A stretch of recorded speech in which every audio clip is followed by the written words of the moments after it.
स्वागत है आप सभी का आज के नए वीडियो में। आज हम बात करेंगे बुढ़ापा पेंशन, विधवा पेंशन और विकलांग पेंशन के संदर्भ में कुछ बहुत बड़ा अपडेट निकल के आया है।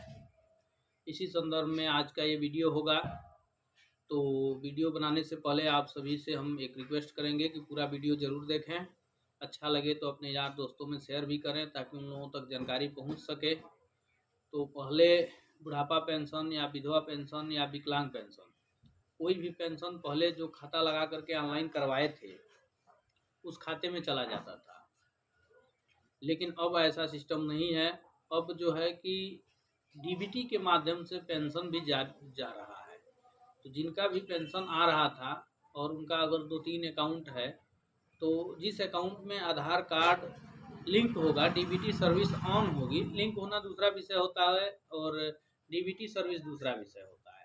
तो जिस बैंक में उनका डीबीटी सर्विस लगा होगा, आधार सीडिंग होगा, उस खाते में उनका पेंशन जाएगा, चाहे वो बुढ़ापा पेंशन हो या विकलांग पेंशन हो या विधवा पेंशन हो। तो जिनके यहाँ भी इस तरह के लोग हैं जिनका पेंशन आता है, वो लोग जो है कि अगर आधार खाते से लिंक नहीं है तो वो लोग अपने बैंक जा कर के आधार खाते से लिंक करा लें, अन्यथा उनका पेंशन रुक सकता है नहीं, एकदम रुक जाएगा। अब ऐसा ही सिस्टम हो गया है, क्योंकि इसके पहले जो खाता आप दिए थे उस खाते में पेंशन जा रहा था, लेकिन अब ऐसा नहीं है। अब आधार में जो खाता सीड होगा वही उसी खाते में आपका पैसा जाएगा। तो इस संदर्भ में एक न्यूज़पेपर भी हमको मिला है, तो आइए आप सबको वह न्यूज़पेपर भी हम पढ़ के सुना दे रहे हैं ताकि और ज़्यादा जानकारी इस विषय में मिल सके। ठीक है। पेंशन पर सामने आया बड़ा अपडेट। बैंक से आधार कार्ड लिंक नहीं होने पर होगी टेंशन। सही बात है, जिनका भी पेंशन आता है, अगर उनका पेंशन पड़ोसी का आ गया, अगर उनका नहीं आया तो ये टेंशन का विषय होता है, हम जहाँ तक समझ सकते हैं। चलिए अब आगे पढ़ के सुनाते हैं। पेंशन पर एक बहुत बड़ा अपडेट सामने आया है। पेंशनधारियों की ओर से यह काम नहीं करवाने पर उनकी पेंशन भी रुक सकती है। समाज कल्याण विभाग से केंद्र आधारित पेंशन पाने वाले पेंशन धारकों के लिए जरूरी सूचना है। पेंशन पर एक बहुत बड़ा अपडेट सामने आया है। पेंशनधारियों की ओर से यह काम नहीं कराने पर उनकी पेंशन भी रुक सकती है। समाज कल्याण विभाग के केंद्र आधारित पेंशन पाने वाले पेंशनधारियों के लिए एक जरूरी सूचना 1 दिसंबर के बाद इन सभी को पेंशन तभी मिलेगी जब उनका आधार कार्ड बैंक खाते से लिंक होगा। यानी पेंशन तभी मिलेगा जब आधार कार्ड खाते से लिंक होगा। ठीक। जिला समाज कल्याण अधिकारी टीआर मठेला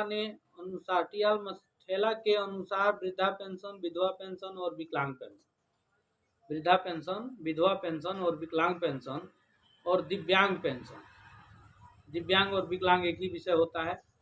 पेंशन के पात्रों को केंद्र आधारित पेंशन उपलब्ध कराई जाती है। इसमें 1000 रुपये राज्य सरकार की तरफ से और 500 रुपये केंद्र सरकार की तरफ से की ओर से उपलब्ध कराए जाते हैं। कुछ प्रदेशों में इस तरह का है, अपने यहाँ तो 500 रुपये दोनों सरकार की तरफ से होता है।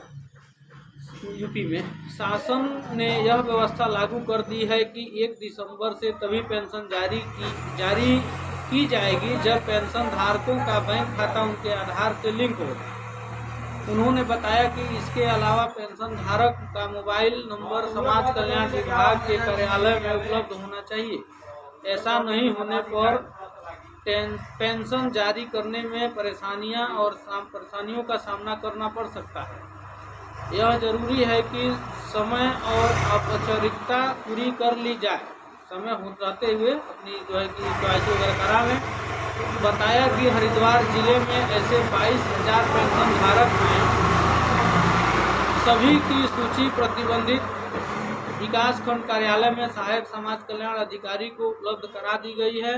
पेंशन धारक उनसे संपर्क करके जरूरी औपचारिकता पूरी कर सकते हैं। अपना मोबाइल नंबर समाज कल्याण विभाग के कार्यालय में उपलब्ध कराते हैं तो बेहतर रहेगा। तो इस पेपर को पढ़ने से यही जानकारी मिली है कि जिनका भी आधार कार्ड बैंक खाते से लिंक नहीं है वो लोग अपना आधार कार्ड बैंक खाते से लिंक करा लें और अपना पेंशन का जो कार्यालय होता है रविंद्र नगर में है समाज कल्याण विभाग, तो अपने पेंशन रजिस्ट्रेशन नंबर के साथ साथ मोबाइल नंबर भी वहाँ उपलब्ध कराने का कष्ट करें, जिनका भी पेंशन आता है।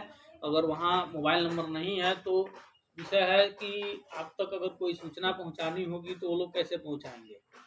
मान लीजिए आपके पेंशन में कोई त्रुटि है या केवाईसी नहीं पूरी हुई है, जिनका आ रहा है सब कुछ सही है उनका तो ठीक है, लेकिन जिनका रुका हुआ है उनके लिए विषय बना हुआ है कि वो लोग या तो अपना आधार अपने किसी भी खाते में आधार सीड करा लें, लिंक करा लें, डीबीटी सर्विस ऑन करा लें और अपना मोबाइल नंबर ले जा करके समाज कल्याण विभाग में दे दें, ताकि अगर कोई सूचना देना होगा तो वो लोग वहाँ से उस नंबर पर फ़ोन करके दे सकते हैं।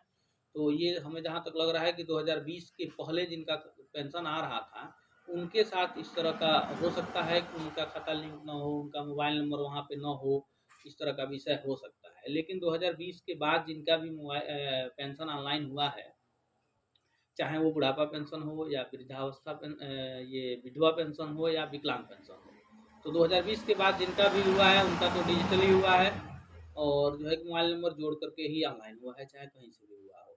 तो उनके लिए कोई विषय नहीं है, उनके लिए विषय बस यही है कि वो लोग अपना आधार अपने खाते में लिंक करा लें। अगर लिंक है तो बहुत अच्छी बात है, अगर लिंक नहीं है तो लोग लिंक करा लें, ताकि आने वाले समय में जब भी पेंशन सरकार दे तो सही समय पे उनके खाते तक पहुंच सके और उस पैसे का वो उपयोग कर सकें।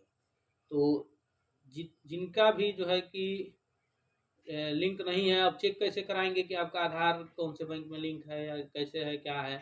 तो आपके आधार में अगर मोबाइल नंबर लिंक होगा तो आप किसी भी जन सेवा केंद्र पे जा करके चेक करवा सकते हैं। आधार कार्ड और मोबाइल लेकर के जाएंगे किसी भी जन सेवा केंद्र पे और वो आधार से ओटीपी भेजेंगे मोबाइल पे। ओटीपी डालने के बाद से आपको वो जानकारी दे सकते हैं कि आपका आधार जो है कि कौन से बैंक में सीड है। जिस बैंक में जिस बैंक में आपका आधार सीड होगा उसी बैंक में आपका पेंशन जाएगा, वो चाहे बुढ़ापा पेंशन हो, विधवा पेंशन हो, विकलांग पेंशन हो, चाहे सरकारी कोई भी पैसा हो, आधार से ही जाता है। आधार जिस बैंक में सीड होगा उसी बैंक में जाएगा। रही बात जो है कि कैसे चेक होगा कि आधार लिंक है नहीं है, तो इसके बारे में तो हम बता ही दिए हैं। और मोबाइल नंबर की रही बात तो समाज कल्याण से ही होगा। मोबाइल नंबर जिनके पेंशन में नहीं होगा वो लोग समाज कल्याण जाएंगे तो वहाँ से होगा। वीडियो अच्छा लगा है तो चैनल को सब्सक्राइब करें, लाइक करें, कमेंट करें और अपने यार दोस्तों में शेयर करें। धन्यवाद।